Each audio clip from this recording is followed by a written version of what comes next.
At Academy Sports and Outdoors, we proudly honor our brave military and first responders for everything you do to protect our nation and serve our local communities. We appreciate your unmatched dedication and countless sacrifices. And from October 19th through November 11th, we're giving you our salute with 10% off your sports and outdoors purchases at your local Academy store and online at academy.com/discount. That's academy.com/discount. Exclusions apply. Welcome into another edition of Gold and Black Radio, Friday edition, presented by Academy Sports and Outdoors. I'm your host, Derek Schultz. It's homecoming Saturday, and a critical one at that, as the Boilers look for their first Big Ten win of the season against Rutgers in what is likely their last, at least realistic, chance for a breakthrough victory before facing a brutal November finish to the season over the final four games. We'll kick things off with Tom Dienhart and Dub Jellison to talk Boilers and Scarlet Knights here in just a few minutes. But first, Golden Black Radio is brought to you by Purdue Federal Credit Union, a proud partner of Purdue Athletics and the official credit card for Purdue fans. Boiler Up, East End Grill and Ripple & Company, two distinctive bistros across the street from one another on the far end of Main Street, the perfect place for your next event.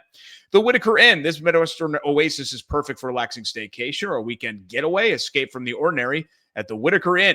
By Sand Valley Resort, as the seasons change, escape to Sand Valley. Over 12,000 acres of prehistoric sand dunes transform into a breathtaking winter retreat. Glide through snow-covered trails, feel the thrill of fat tire biking, or simply find stillness by a crackling fire. With cozy accommodations and farm-to-table dining, Sand Valley is where adventure and connection come together. Book your winter escape today at sandvalley.com. And the Purdue Institute for Cancer Research. The Purdue Institute for Cancer Research has a history of innovation and one goal for the future: defeat cancer. Purdue brings together world-class Boilermaker scientists from across the university, conducting cutting-edge research that uncovers new ways to prevent, diagnose, and treat cancer. With your support, cancer research saves lives. Join the fight and donate to the Purdue Institute for Cancer Research today. Let's bring on our veteran and our rookie football writers, goldenblack.com, Tom Dienhart and Dub Jellison. And I don't mean that in a derogatory way. Anybody's a rookie compared to Tom when you've been writing about college football for 40-something years or however long it's been. Tom, let's kind of start with where these two teams are right now. Look, you look at the standings and you got to scroll all the way down, right? Two teams that are winless in Big Ten play and coming off losses where they were not competitive, although I think the Oregon-Rutgers score certainly looked more lopsided. But if you watch Purdue-Northwestern, I mean, that was a game that the Boilers were never in, as we talked about on Tuesday's show. I view this as sort of a coin flip game. I think Vegas has the spread at 2 points or something like that. And I really wouldn't be surprised with either result. But would you be surprised if either of these teams came out flat, considering I think they both have to understand at this point what's on the line for them here on Saturday? Yeah, just talking to some people in New Brunswick, Derek, they, of course, think they can beat Purdue. Why shouldn't they? And they still think they have a path to a bowl game. So they feel like they have a lot to play for. Lose this game, I think they feel like that path is probably over. So that's the sense of urgency there in New Brunswick or / Piscataway. I'm never quite sure what the exact city is. I know I should know, but I don't. And Purdue, yeah. Like you said from the jump, Derek, probably the last good chance for victory for Purdue to sip from the chalice of victory, if you will. Because that November slate, which we've chronicled many times, is awfully brutal. And I wish I could tell you what to expect from both teams, especially Purdue, right? But after last week, Derek Schultz, I mean, Barry Odom was shaking his head. Fans were shaking their heads. The message board was an inferno. And I don't know, to see them come out that flat and be that non-competitive was awfully disturbing. Yeah, and it was, I think, as much as we had been trying to kind of preach progress and say, look, if you really watch the games, you can see that Purdue is more competent and they're making some strides from where they were last year to then come back and then have that performance against Northwestern. It kind of, smacks all of that in the face a little bit. And then you're like, wait, what are you talking about? Progress here, 19-0 in a game that they were barely competitive. Going to be a challenge coming up tomorrow just because it's looking like we're going to see Malachi Singleton. And I think it probably helps that he got an extended run there at Northwestern after Ryan Brown left with the injury. But what are you looking to see out of him here? Because, while he is not new to college football and he had a little bit of starting experience in Arkansas, this position is very new for him here at Purdue because Ryan Brown, really ever since he transferred back from North Carolina, was QB1.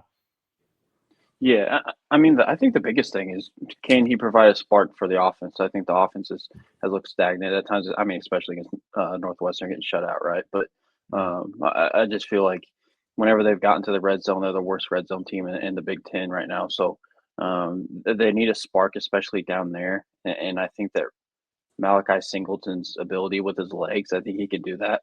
I still think that Ryan Brown is a better passer.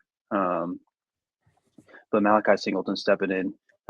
Can we see a kind of revival of the run game like we saw against Illinois and Minnesota? I think so. I've also been impressed with his ability to push the ball downfield. I feel like that's an area that Purdue's kind of struggled in this year with Ryan Brown under center. And, I know we haven't seen a lot of it in games. I saw it a little bit against Northwestern, had a couple of good deep balls he connected on receivers with. But and then in practice, I feel like we consistently see him hitting deep balls. So those are two areas where I think Purdue could possibly improve with Singleton under center. But like Barry Odom said on Saturday and again on Monday, I think the guys around the quarterback have to play better. And if they don't do that, then I don't know how much of a difference in results we're going to see on Saturday. Yeah, and those guys are on the offensive line and the running backs as well. Tom, we know Rutgers is terrible against the run. They gave up 400 yards to Oregon. They gave up 750 yards of offense in general in that game. To an Oregon team that, I think was working off some frustration probably and took it out on Rutgers a little bit. But are you confident that, we saw some progress second half of the Illinois game, and then especially that night in Minneapolis, we saw some progress for the run game, and then it was completely halted as Purdue was constantly playing from behind in Evanston the last week. Can they get that rush offense back on track? I don't know. Against this Rutgers defense, you think the chances are good for Purdue to get established on the ground again, Derek. They're going to have to. It's that simple, especially if Malachi Singleton is the quarterback who starts on Saturday. If I'm a coaching staff or just a coach on Purdue's staff, I don't want to put a lot on his shoulders. And you can certainly lighten his load, at least from a passing standpoint, right? If you can get your ground game established. He can be a big part of that, obviously. Dub talked about that. We saw the 40-yard touchdown run at Minnesota. We know what he can do on the ground. But number 45, guys, Devin Mockabee, 7 carries last week. That's not enough. And I know, again, they got behind and really couldn't, I guess, go back to that ground game like they probably wanted to. But he's got to have a big game. Mockabee's got to be the fulcrum of this offense if Purdue wants to have any shot to win. If he's churning and burning guys, that's going to make everything so much easier for a guy like Singleton if he's the quarterback. So, again, the numbers of that defense are horrible. I watched Greg Schiano's presser. He moved it to Tuesday this week just because he spent extra time trying to fix the defense. He didn't go into any specifics on what he was doing, if he's going to start calling it or what, but it's going to look different in some way, shape, or form. We'll find out Saturday. So whatever he's got waiting for him, it's going to be interesting to see if Purdue has a counter to it and get this offense back on track. Ethan Kaliak-Manis, as fun as that name is to say, and sometimes I trip over myself saying it, a veteran guy who I think most Boiler fans will remember. The fun thing about in this transfer portal world is sometimes you play quarterbacks twice on two different teams, and that's going to happen here because he was last played against Purdue back when he was with the old West Division in Minnesota. This is a guy dubbed extensive college football experience. It'll be his 40th game coming up here on Saturday, and while this offense hasn't had gaudy numbers in the Big Ten, he's a good quarterback, and Rutgers has put up points this year. I mean, their non-conference schedule, they were playing nobody, but they put up 40, 50, 60 points, and they were competitive in the other games that weren't Oregon games. Is there a chance that this game could maybe turn into a little bit of a shootout? I kind of hope so. I think that'd be fun to watch in Ross-Ade Stadium. But no, Ethan Kaliak-Manis, he's really impressed me over the last couple of years. He's really been able to open it up, which is it kind of with the Rutgers that I grew up watching. It feels kind of weird they have a pretty good quarterback, but I think he's really improved since he's teamed up with Greg Schiano, and I think he just keeps making steps. And I know that this hasn't necessarily translated into wins for Rutgers this year, but there's still a formidable passing attack, and They also have balance. At wide receiver, they got Ian Strong, who I think is a real matchup problem for Purdue. They've had a lot of issues covering the really good wide receivers that they've played. I know he might not be to the level of a Makai Lemon or any of those guys, but he's still really good and really talented. And then Rutgers, I think, has a really good ground game too. So it's going to be a test for Purdue's defense. I think Tom kind of hinted at it a minute ago. Rutgers are probably licking their chops. This is the same as Purdue in terms of kind of what they see from the Boilermaker defense. So Purdue's still going to have its hands full, and we're going to see if they can take a step forward and show improvement, which I think they have the last couple of weeks. Tom, 50-50 game like this, you can't make mistakes. You can't shoot yourself in the foot, and Purdue has continually done that, notably with the penalties. I know you wrote about it this week. What has Barry Odom said about the penalty issues and the staff's confidence level in getting those things sorted before it's too late? Yeah, they harp on it. They coach it. Everybody always says the right things. We talked to some players. We talked to Derry Hines about that as well earlier this week, and they're aware, Derek. They are aware. Sometimes when you get in the heat of the moment of a game, and it's easy to coach things, but again, when you get in the heat of the moment, sometimes instinct takes over and you do things you're not supposed to do. But Purdue does have a penalty problem. First 2 games, 5 combined penalties. Since then, I think they've been averaging 7 per game. Overall, the average is 6, which only 3 teams are averaging more in the Big Ten. And penalties, we know some of the costly ones too, guys. The face mask penalties up in the Twin Cities. The PIs, there were 3 PIs last week. So, yeah, I don't care how bad Rutgers is. If the penalties persist, Purdue's going to have a hard time winning the game. Not just that, but the turnovers, right? We can't go a week without talking about the turnover margin, can we? For those of you keeping track, it's now minus 11. 4 takeaways, 15 giveaways. Last in the Big Ten, second worst in the nation. So there you go. Penalties, turnovers. You got to get those things cleaned up because we know about that offense. Dub talked about it. I'm told they pass to set up the run. They're going to take their shots downfield, man. They watch the game film. They're going to take their shots. So this thing may come down to which one of the 2 maligned defenses can step up and make the most plays. But again, for Purdue, penalties and turnovers, they've got to get it buttoned up there. Glass half full, back-to-back weeks with an interception. There you go. Making progress. Compared to where they had been, that's making some progress. Dub, kidding aside, recruiting-wise, it's just it's been crazy, right? We're now in the postseason. Yeah. So for folks that don't know, for Purdue fans outside the state, Indiana lets everybody in. So they start the postseason very, very, very early here, and there have been a bunch of offers out, class of 26, not only in-state guys, but also everybody, the vultures are circling the Penn State carcass, right? So all of those verbals for James Franklin and that staff are now back in play again. What can you tell us about the updates for the 2026 class? Yeah, so Purdue offered for the Penn State commits that are soon to be ex-Penn State commits. I think we can all agree that I think that class is going to get blown up in Happy Valley. I think that the chances are very, very, very, very slim that Purdue gets any of those 4 guys. The one guy that I kind of have my eye on is Dane Bathurst. It's a name that some Purdue fans might remember. He was offered under the last staff, originally from Florida, moved to Carmel for his senior season.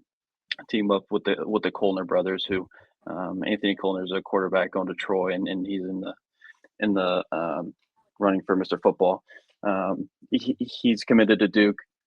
Just visited Purdue on Monday pretty quietly, but Purdue's firmly in the mix there, and along with Vanderbilt, they're both trying to flip him from Duke. Jonas Mouye, kind of an upside pick if Purdue were to land him. Kind of comes from a basketball background, plays for Bishop Lures up in Fort Wayne. Big body, 6'8", offensive lineman, super athletic, obviously with a basketball background. Purdue, Minnesota, West Virginia after him. He's taking an official to Minnesota next weekend. I think, the 2 main areas that Purdue's looking to kind of fortify before National Signing Day is offensive line and defensive line. I could also see them adding some help at wide receiver. They just offered JoJo Johnson, who's committed to Coastal Carolina. He's out of Virginia, another big body, which they've kind of coveted in this class, with Chemistry Young and Brandon Kinsey. So Purdue's nowhere near done trying to add to the 2026 class, and it'll be interesting to kind of see who they're able to flip kind of in this last couple of months. They also got to keep hanging on the guys. You got Dream Rashad, you got Dana Greenhow, who's getting looked at by West Virginia. You got Dream Rashad, like I just mentioned, he was offered by North Carolina State. You got Florida State looking at some guys too. So, Purdue's going to have to continue to hang on to their own guys while still looking for some flips. It's just, the nature of recruiting, it's pretty crazy down these last couple of months before National Signing Day. Follow Tom and Dub all season long for the best Purdue football and recruiting coverage on the internet at TomDienart1 and at Dub Jellison on X, and of course right here at goldandblack.com. Fellas, will bring it back for the roundtable. Thanks as always. Thank you, Derek. Thanks, Derek. That's Tom Dienart and Dub Jellison. This portion of Gold and Black Radio Friday edition brought to you by East End Grill and Ripple & Company, two distinctive bistros across the street from one another on the far end of Main Street, the perfect place for your next event. And the Whitaker Inn for unparalleled comfort and cuisine. Visit the Whitaker Inn. Earlier this week, Chris Carini, the voice of Rutgers football, joined up with Tom to talk about their homecoming matchup with the Boilers in a conversation about Saturday's game. And here's that opponent preview for Rutgers. All right, really pleased to be joined by Chris Carlin, the voice of Rutgers Scarlet Knights football. Chris, thank you very much. Of course, the Scarlet Knights matriculating to West Lafayette on Saturday. Chris, let's jump right in. Tell our viewers and listeners what they can expect from the Rutgers offense. The Rutgers offense has been pretty productive this season, I would say, with the exception of this past week against just an exceptional Oregon defense. They have been more of a pass to set up the run type of team. Ethan Kaliakmanis has been very effective again this week, notwithstanding. If you look at his line this week versus every other week, that he has been incredibly productive. And over the last 12 games going into this past week, had thrown for over 3,000 yards and 19 touchdowns and 4 interceptions. So he had been really, really good. He had really matured into a very good, solid quarterback, somebody who addressed his mechanics, got much better, and is just the unquestioned leader of this team. And you've got guys on offense who are very good receivers in Ian Strong, KJ Duff, and DT Sheffield. And then that has kind of opened it up a little bit more for the run game. Before it was certainly run to pass with Kyle Monangai. Now it's Antoine Raymond has stepped into that role, and he has run the football pretty effectively. So offensively, putting up numbers has not been an issue for most of the season. It's just, and they were very good on third downs for most of the season too. It's just continuing to be consistent, especially up front. They had some injuries at tackle that has settled down a little bit. But for the most part, they have been a very effective offensive team. Okay, Chris, defensively, I know there's some talk about maybe some adjustments being made maybe within the staff on that side of the ball. I know it was a tough loss against Oregon. Kind of tell our viewers and listeners what to expect from that Rutgers defense. Well, it more than anything, I think part of the Oregon loss and when they have struggled defensively this year, they just have probably not communicated as well as they needed to. And I think that that's something that they've been working toward. But it's also a younger group that when you look at all of the veterans that moved on from last season, especially in the secondary, you've got a lot of younger players who haven't played as much. Al-Shadi Salam has converted to corner. He made that move about a year and a half ago, and he's been good, but he's still learning the position and getting better and better at the position. The safeties, Kaj Sanders and Jet Elad, have been pretty effective, but it's just more of playing together and getting those younger guys who haven't had a chance to play and a few other transfers that they just haven't played together yet long enough, a real chance to kind of gel and solidify. I have a lot of confidence that in the second half of the year, they're going to be playing much more solid defense, just from a standpoint of, getting the message across is of what you're supposed to do on every down. Maybe you have to try to simplify things. I don't know exactly what they're going to do, but one thing that Greg Schiano's always been good at is identifying the problems and fixing them as you go along and kind of making adjustments as the season goes along. Yeah, he's a heck of a defensive coach. Okay, boy, two teams struggling when they meet. Sadly, Purdue, of course, has lost 5 games in a row. Rutgers has lost 4 games in a row. So the good news, Chris, somebody's going to end their misery here, right? Rutgers, I think, is about a 2 or 2.5 point favorite. How do you see the game unfolding Saturday when it kicks off at noon Eastern time? It's hard to say because you do have two teams that are so hungry to get a win. Certainly, that's part of it. As far as how you see it unfolding, I could speak from the Rutgers side that if you get back to being more consistent offensively and throwing the football, and you're better in every aspect of just playing sound, good defense, you'll be in a decent position to win this game. You look at a couple of their losses, I would say besides the last 2, the previous 2, Iowa and Minnesota, they were right there and had the chance to take those games, and 1 or 2 things, they made a mistake or 2 here and there that ended up costing them. And those opportunities were right there. I think in the case of the Iowa game, you saw a team that's always very big and physical in the trenches late in the game really start to wear you down a little bit in both ways. And I think that played a big role in it. And as far as Minnesota, frankly, they were marching down the field, positioning themselves to either tie or take the lead. And they just had a bad snap at the wrong time that rolled back a good 15 yards and took them out of what you would call reasonable field goal range, and ended up trying a 56-yarder that they just missed a little bit wide right. That would have tied the game. So I think it's just more for them about being as fundamentally sound as possible. And I know that's a boring thing, but boy, when you have mistakes like that, it even can drive the point home even more about how important that is. Exactly right. And it'll be interesting. Rutgers hasn't been here since 2020. It was one of those COVID games. And this is only the 3rd time Purdue and Rutgers have met. Of course, the first was back in 2017 when Jeff Brom was the coach. Both times, as you know, Chris, Rutgers won. So Purdue's looking to get off the schneid, as they say, and get their first W against Rutgers. So it ought to be an interesting ball game, without a doubt. Let's hope it's exciting, Chris. We appreciate you stopping by and dropping some Rutgers knowledge on us. Look forward to seeing you Saturday. Appreciate you having me, Tom. Thanks. That's Chris Carlin, and we appreciate his time in giving us the Rutgers preview. And it is kind of interesting, the fact that, Rutgers has been in the league for a minute now, right? 2014.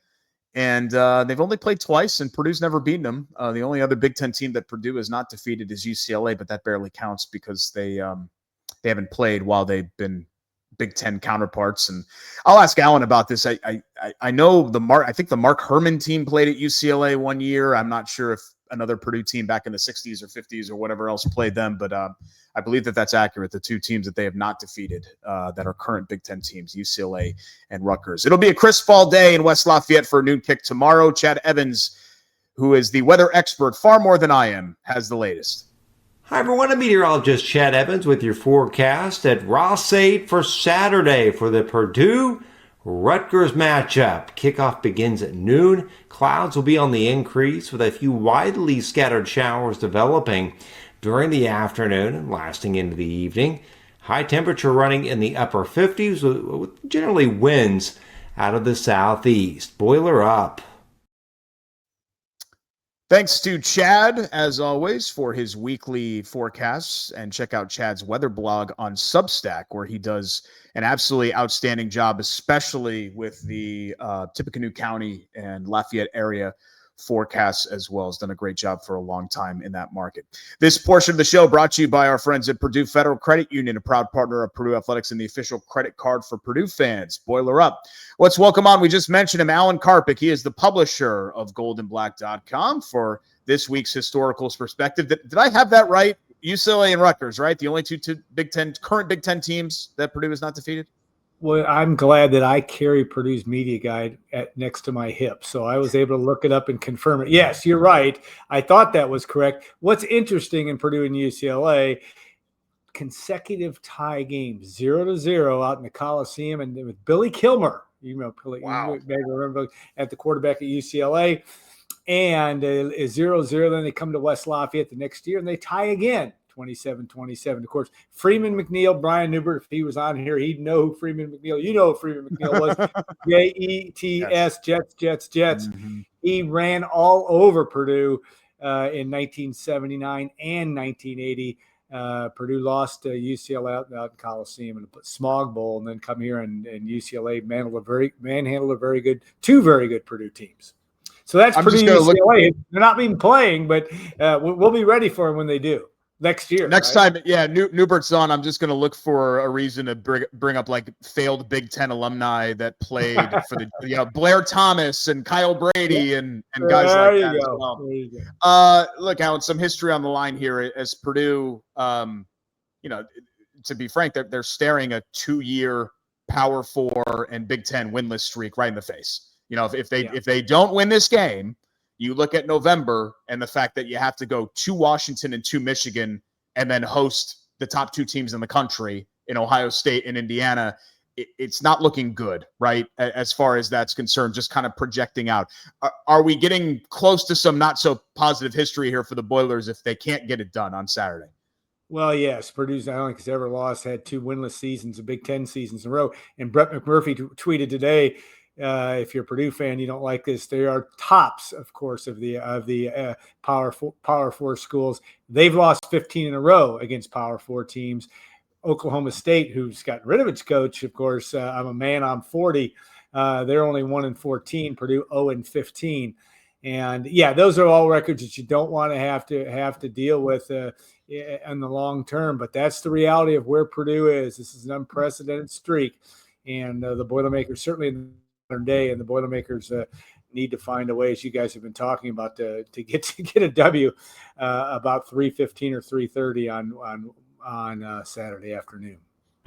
Yeah, as we had mentioned, only 2 actual meetings between these 2 teams, and I remember both of them weirdly. In 2020, I think it was kind of a shootout game, right? 2020, kind of a back and forth. If I'm not mistaken, they were both in the Jeff Brom era. The 2017 game I remember just because it was super frustrating. It was a lot like the Minnesota game 2 weeks ago. They completely outplayed them. It was, yeah. Yeah, for 4 quarters and just couldn't kind of get out of their own way. And Rutgers won like 13-10 or something. It was a low scoring game, I remember. Weird history between these two, even though, we're talking about a very small sample, just 2 games. Right, that game in 17, 14-12, and Purdue outgained for you were close, and that's good. But Purdue, just let a couple big plays by Rutgers, and that was it. Purdue outgains them like it did against Minnesota a couple weeks ago, almost at 450 to 230 yards. It was one of the great disparities in recent memory. And yet the Boilermakers score late in the game. Anthony Mahungu gets a catch in the corner of the end zone, but Purdue could not convert the 2-point conversion to get that game to a tie, and very disappointing loss because it was, Purdue had gotten off to a decent start that year, showed some real promise. And then of course, Jeff Brom did rally the team to get to a bowl game that year and win the Foster Farms Bowl. But that was a low moment. Then 2020 was just that bizarre COVID. Johnny Langham, I think they hiked him the ball. And he just ran 97 yards rushing the Rutgers quarterback. Purdue had a 10-point lead in that game. Let it go in the second half. Rutgers wins in a very strange, still a strange situation. 2 days after Thanksgiving back in 2020. What's the homecoming history like for Purdue? I figured that you would know. Any notable standout games? I mean, I'm assuming, they always would play Notre Dame in like September, so that probably wouldn't be a homecoming candidate, but, kind of middle of the season, October-y, so I'm assuming some Big Ten games and memories against conference opponents. It's so stressful for me to come up with any relevant fun facts these days. No, but I enjoy doing it. All right, so this is the 19th different homecoming team Purdue has played. Rutgers will be the first time it's been homecoming in West Side. They did have a homecoming in 2020, and that was bizarre in its own right, that you have a homecoming game when you only have 600 fans in the stands. But Purdue on the fives, you used to say here, traffic. You're a radio guy. Traffic on the tens. Well, Purdue on the fives in the homecomings. Not a good record. They haven't won one on the five since 1945. You look at 1955, 65, one of the most heartbreaking losses. Purdue loses to Michigan State. Can you believe this? Michigan State ranks second. Purdue ranks sixth in West Lafayette. Purdue loses in a very controversial pass interference call. Bob Greasy and company lose a tough game to Michigan State. They lost, obviously, in another heartbreaking one, 2005 against Northwestern. 1995, a heartbreaker against Penn State and Mike Allstott and company. So the fives have not been good to Purdue, dating back to just a few months after World War II ended. We'll see if they can break that streak here come Saturday. Alan will lead Gold and Black's post-game coverage every game this season. So check back in and check out those shows on many of these same platforms shortly after the game goes final coming up here on Saturday. And Alan, we always appreciate the historical perspective as well. And hang tight. We'll bring you back here for the roundtable to conclude tonight. All right. Sounds great. Thanks, Derek. That's Alan Karpik, the publisher of goldandblack.com, and this portion of Gold and Black Radio brought to you by Sand Valley Resort with cozy accommodations and farm-to-table dining. Sand Valley is where adventure and connection come together. Book your winter escape today at sandvalley.com. Here's a word from one of our other partners here at Gold and Black Radio. As you all know by now, Gold and Black Radio has also teamed up with BetMGM this season. We'll be using BetMGM lines to make all our picks, and we'll have special offers for our listeners each week. When you join BetMGM, you get access to a variety of parlay selection features like same-game parlays, live betting options, and more. If you haven't signed up for BetMGM yet, use bonus code ON3 and you'll get up to a $1,500 first bet. Offer on your first wager with BetMGM. Here's how it works. Download the BetMGM app and sign up using bonus code ON3. Deposit at least $10 and place your first wager on any game. You will receive up to $1,500 in bonus bets if your bet loses. Just make sure you use bonus code ON3 when you sign up. Make this college football season one for the history books. Make it legendary. See BetMGM.com for terms. 21 and over only. U.S. promotional offers not available in New York, Nevada, Ontario, or Puerto Rico. Gambling problem? Call 1-800-GAMBLER. First bet offer for new customers only, subject to eligibility requirements. Rewards are non-withdrawable bonus bets that can expire in 7 days. In partnership with Kansas Crossing Casino and Hotel. Don't forget, if you haven't signed up for BetMGM yet, use bonus code ON3 and get your $1,500 first bet offer today. Bringing the entire band back together for our final segment, our roundtable here at Gold and Black Radio. Thanks so much for joining us alongside Tom Dienhart, Dub Jellison, Alan Karpik. I'm Derek Schultz. Guys, I really shouldn't do this to myself. I'm now in my 40s, so my blood pressure, I need to start paying attention to these things. I was watching Minnesota kick around Nebraska last week on Friday night, and I got super angry all over again. I just got mad. Tom, it's just...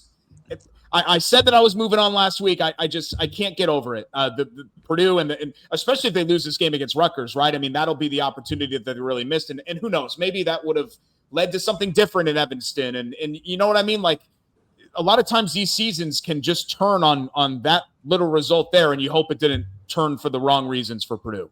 Did you throw anything, Derek Schultz? Felt like it. Yeah, right. my doctor told me not to. Yeah. Yeah. My move was always to throw my hand at the television back in the day. But I digress. Yeah, and that was watching again how Minnesota played and know that Purdue let that off the hook. It was a tougher pill to swallow in retrospect when you look back at the woulda, shoulda, coulda from the Twin Cities a couple weeks ago.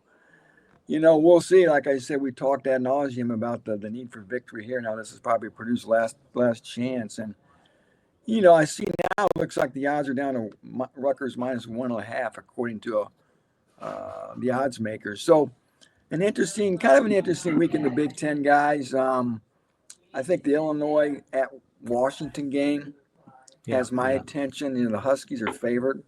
It's going to be very interesting to see that game and how it turns out for sure. And Floyd or Rosedale, right? Is there a better trophy in the Big Ten? All No. due respect to the old Oakham Bucket, but Floyd of Rosedale, Minnesota at Iowa. Iowa's given 7.5 points. So, and then of course Michigan State. We talk about Alabama, Auburn. We talk about Army, Navy. All these other great rivalries. Texas A&M. But I tell you what, the vitriol up there in the Mitten State is just runs deep. And I know the Spartans are alien right now, but my goodness, it's always fun when those two schools get together for sure. Yeah, if you're just talking pure hatred, that's Yeah. up there on the list. Looking around, and it's a funny week because all the teams that are sort of in the middle are playing each other. Minnesota, Iowa, Illinois, Washington, Nebraska, Northwestern, they're all 5-2, and they're all playing one another. And Dub, I know the league last year was knocked for being top heavy, right? You had Oregon and IU and Ohio State at the top and Penn State at the top, and then everybody was like, well, there's nothing else behind those guys. I actually think what we've seen so far, like, I don't know how good Illinois or Washington or Northwestern are, but I think, Minnesota, like, they're fine. I think the middle of the league is actually pretty good this year with what we've seen. Yeah, absolutely. I mean, I'm looking at the slate here. There's 3 straight games between 5 and 2 teams. That's pretty good. And it's fun. It's fun watching for the most part. I don't know how enjoyable Minnesota and Iowa is, although Florida Rosedale is my favorite trophy in college football. But I think for the most part, and maybe you guys have a different opinion, but I feel like the middle of the pack in the Big Ten has always been pretty solid. It's been respectable. The issue now is when you got all these teams that are kind of in that second or third tier, they're going to start knocking each other down, right?